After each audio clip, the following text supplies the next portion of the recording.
ठाणे ग्रामीण पोलीस अधीक्षक कार्यालयाने एक सीसीटीव्ही आपल्या सुरक्षिततेसाठी या उपक्रमांतर्गत सीसीटीव्ही नियंत्रण कक्षाची स्थापना केली आहे। मुख्यमंत्री यांच्या संकल्पनेनुसार सुरू झालेल्या या मोहिमेचा उद्देश पोलीस यंत्रणेला अधिक सक्षम बनवणे आणि कायदा सुव्यवस्था अधिक बळकट करणे आहे। ठाणे ग्रामीण पोलीस अधीक्षक कार्यालयाच्या कार्यक्षेत्रात सुमारे 47,000 सीसीटीव्ही कॅमेरे बसवले जाणार असून हे कॅमेरे हॉटेल, दुकाने, पेट्रोल पंप, सोसायट्या, ग्रामपंचायती, शाळा आणि अन्य महत्त्वाच्या ठिकाणी बसवले जातील।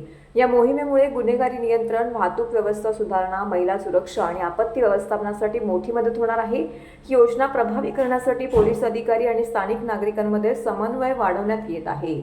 पोलीस स्टेशन आणि सीसीटीव्ही नियंत्रण कक्ष एकमेकांशी जोडले जाणार असून यामुळे कोणत्याही प्रकारच्या आपत्तीला वेळेत प्रतिसाद देता येईल।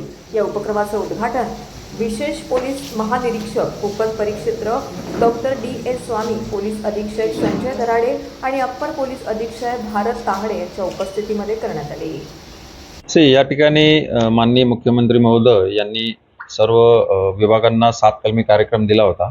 तर त्या 7 कलमी कार्यक्रमांतर्गत पोलीस विभागामार्फत वेगवेगळे इनोव्हेशन्स करण्याचे निर्देश आम्ही सर्व जिल्ह्यांना दिलेले होते। यामध्ये आपल्याला माहित आहे की ठाणे ग्रामीण जिल्हा जो आहे तो अतिशय विस्तीर्ण असा पसरलेला आहे। त्यामध्ये आदिवासी बहुल भाग भरपूर आहे आणि या मोहिमेअंतर्गत आम्ही एक कॅमेरा गावासाठी आपल्या सुरक्षेसाठी ही एक मोहीम ठाणे ग्रामीण जिल्ह्यामध्ये पोलीस अधीक्षक यांनी सुरू केलेली आहे। तर त्यामध्ये जवळजवळ ठाणे ग्रामीण जिल्ह्यामध्ये जेवढी गावं आहे तर त्या सर्व गावांमध्ये लोकसहभागातून जे कॅमेरे ऑलरेडी लागलेले आहे, तसंच आम्ही ज्या गावांमध्ये किंवा ज्या मार्केटमध्ये अजून कॅमेरे नाही तिथल्या व्यापाऱ्यांची बैठक घेऊन, तिथल्या मंदिर समिती असेल त्यांची बैठक घेऊन त्यांना सीसीटीव्ही कॅमेरा हा आजच्या युगामध्ये किती महत्त्वाचा आहे तर याच्याविषयी त्यांचं प्रबोधन करण्यात येत आहे।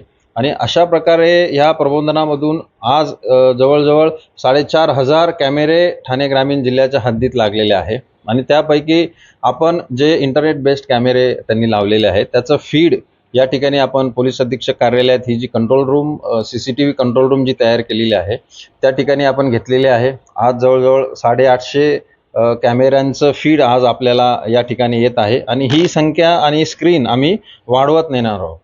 याचा फायदा असा आहे की आज आपल्याला माहीत आहे की आजकाल कोणतीही घटना घडल्यानंतर सीसीटीव्ही कॅमेरा जर तिथे असेल तर ती डिटेक्शनसाठी त्याची मदत होते, ट्रॅफिक मॅनेजमेंटसाठी मदत होते, एखाद्या ठिकाणी जर गंभीर गुन्हा घडला तर त्याच्या डिटेक्शनसाठी सुद्धा आम्हाला त्याची मदत होते। आणि आमच्या इथं जे कंट्रोल रूमला जे प्रशिक्षित कर्मचारी आम्ही बसवणार आहे, संध्याकाळच्या वेळेस मार्केटमध्ये कुठे गर्दी होते का, त्यानंतर कुठे जर चेन स्नॅचिंग झाली तर ते आरोपी कोणत्या दिशेने पळून जात आहे, या सर्व गुन्ह्यांसाठी या सर्व कॅमेऱ्याचं जे नेटवर्क आपण इथं तयार केलेलं आहे त्याची मदत होणार आहे। आणखी किती नाही, आता जवळजवळ आपण प्रत्येक पोलीस स्टेशन हद्दीमध्ये प्रत्येक गावामधले जे महत्त्वाचे चौक आहे, महत्त्वाचं मार्केट आहे, मंदिरं आहे, त्या ठिकाणी आपण लोकसहभागातून लोकांना आवाहन केलेलं आहे आणि त्याच्यातले जे महत्त्वाचे इंटरनेट बेस्ड कॅमेरे आहेत त्याचं फीड आपण इथं घेणार आहोत। कॅमेऱ्यांची देखभाल इथं कसं नाही, कॅमेऱ्यांची देखभाल जी आहे तिथलं जे ओनर आहे किंवा मंदिर समिती असेल किंवा सपोज एखाद्या ज्वेलरीच्या मार्केटमध्ये असेल तिथलं व्यापारी असोसिएशन आहे, हे सर्व लोकांनी त्याची जबाबदारी ऑलरेडी घेतलेली आहे। तर लोकसहभाग आणि पोलिसांचा वॉच या दृष्टिकोनातून हा उपक्रम सुरू झालेला आहे। सर, AI पद्धतीचा हा कॅमेरा बसवण्यात आलेला आहे। नाही, कसं आहे की AI म्हणजे कसं की AI हे डाटा बेस्ड असतो। आज आपल्या संपूर्ण ठाणे ग्रामीण जिल्ह्यातल्या हद्दीतल्या सर्व गावांमधल्या सीसीटीव्ही कॅमेरा लावणं महत्त्वाचं आहे।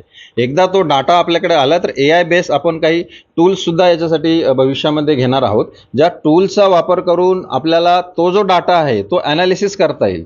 तर ॲनालिसिसमध्ये सपोज काही तडीपार गुन्हेगार आहे, काही वॉन्टेड गुन्हेगार आहे, त्यांचा आपण फोटो लोड केला डाटामध्ये तर तो गुन्हेगार कुठं कुठं दिसतोय का त्याचं आपल्याला ट्रॅकिंग करता येईल। तर सुरुवातीला हे जे उपक्रम आहे हा नेटवर्क आणि डाटा वाढवण्याचा आहे आणि त्यानंतर आपण त्याचा AI बेस नक्की विचार करू।